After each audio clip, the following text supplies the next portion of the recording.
Hello SSC 25 পরীক্ষার্থীরা, তোমরা যারা রেজাল্ট দেখতে চাচ্ছ এসএসসি রেজাল্ট, তারা কীভাবে দেখবে আমি এই মুহূর্তে দেখিয়ে দিচ্ছি। প্রথমে তোমরা গুগলে যাবে, গুগলে গিয়ে এখানে গিয়ে দেখবে এসএসসি রেজাল্ট দেখবে। এসএসসি রেজাল্ট পরে এভাবে আসবে, তোমরা মোবাইলে দেখতে পারবে।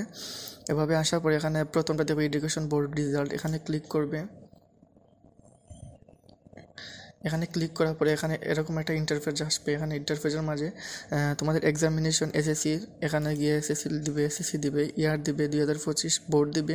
তোমরা যে বোর্ডের হও না কেন, ময়মনসিংহ, রাজশাহী, সিলেট, টেকনিক্যাল বোর্ড, চিটাগাং, বরিশাল, যে বোর্ডের হও না কেন এখানে তোমরা সেই বোর্ডের নাম দিবে। বরিশাল মনে করে দেওয়া হয়েছি, দিছি। এখানে তোমাদের রোল নম্বর, তোমাদের নিজের রোল যেটা আছে সেটা দিবে। এখানে রেজিস্ট্রেশন নাম্বার যেটা আছে তোমাদের রেজিস্ট্রেশন নাম্বার দিবে। তোমরা রেজিস্ট্রেশন কার্ডে দেখে নেবে তোমাদের রোল রেজিস্ট্রেশন নাম্বার, সেটা দিবে। এখানে মনে করো 4+4 8 হয়েছে, তোমরা যদি 9+9 তাকে 18 দিবে। 10+10 20 হবে, দিলে থাকলে এরকম দিবে। তোমরা যেটা পাবে তোমরা সেটাই দিবে।